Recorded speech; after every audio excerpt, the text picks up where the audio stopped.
کیا آپ جانتے ہیں کہ درود شریف کی برکات کیسے حاصل کی جاتی ہیں؟ کیا آپ درود شریف کے روحانی فوائد میں اضافہ کرنا چاہتے ہیں؟ آج ہم درود شریف کی مکمل صلاحیتوں کو کھولنے کا راز بتائیں گے، اور یہ کہ زندگی میں بے شمار برکات اور نعمتوں کے لیے اسے کیسے اور کب پڑھا جائے۔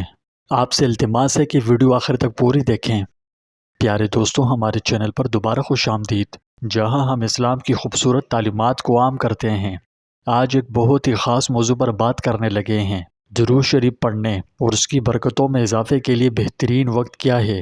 درود شریف، جسے صلوات بھی کہا جاتا ہے، حضور اقدس صلی اللہ علیہ وسلم پر درود بھیجنے کا ایک طریقہ ہے۔ یہ آپ صلی اللہ علیہ وسلم سے محبت و عقیدت کا ایک عمل ہے جو ہماری زندگی میں بے شمار برکات اور فوائد لاتا ہے۔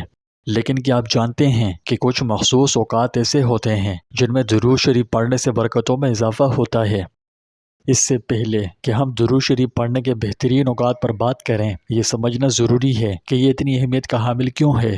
سورہ احزاب میں ہے کہ اللہ اور اس کے فرشتے نبی پر درود بھیجتے ہیں۔ اے ایمان والوں، تم بھی ان پر درود اور خوب سلام بھیجا کرو۔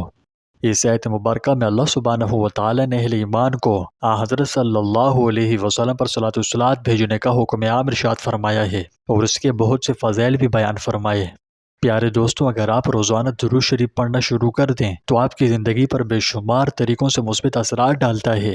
الہی رہنمائی اور تحفظ کی تلاش سے لے کر اندرونی سکون پیدا کرنے، اپنے خالق و مالک اور اس کے حبیب پاک صلی اللہ علیہ وسلم کے ساتھ تعلق کو روحانی طور پر مضبوط بنانے تک درود شریف بہت اہمیت کا حامل ہے۔ یہ آپ کو ایک پرامن اور خوشگوار زندگی گزارنے میں مدد دے سکتا ہے۔ انسانی زندگی کو بہتر بنانے کے لیے اللہ سبحانہ و تعالی نے اس میں بڑی حیرت انگیز تاثیرات رکھی ہیں۔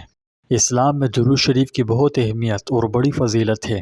اللہ سبحانہ و تعالی ہمیں حکم فرماتا ہے کہ ہم حضور صلی اللہ علیہ وسلم پر خوب درود و سلام بھیجیں، اور اگر ہم یہ مبارک کام کر لیں تو ایسا کرنے کی برکت سے ہم بہت سے اجر و ثواب کے حقدار بھی بن جاتے ہیں۔ واضح رہے، اللہ سبحانہ و تعالی نے قرآن پاک میں بہت سے احکام ارشاد فرمائے ہیں، جیسا کہ نماز، روزہ، حج، زکوٰۃ وغیرہ۔ اس میں بہت سے انبیاء کرام کی توصیفیں اور تعریفیں اور بہت سے اعزاز و اکرام بھی بیان فرمائے۔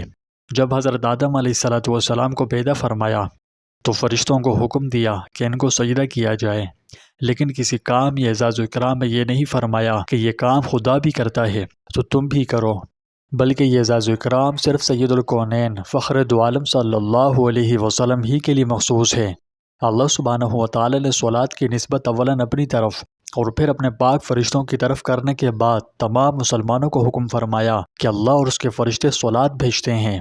اے ایمان والوں، تم بھی اپنے نبی آخر الزماں پر درود بھیجو۔ اس سے بخوبی اندازہ ہوتا ہے کہ درود شریف کی کتنی اہمیت اور کتنی زیادہ فضیلت ہے۔ یہ ایسا مبارک عمل ہے جس میں خود اللہ سبحانہ و تعالی اور اس کے پاک فرشتوں کی بھی شرکت ہے، اور ساتھ ہی عام و خاص تمام مسلمانوں کو بھی اس میں شامل ہونے کا حکم عام ارشاد فرمایا ہے۔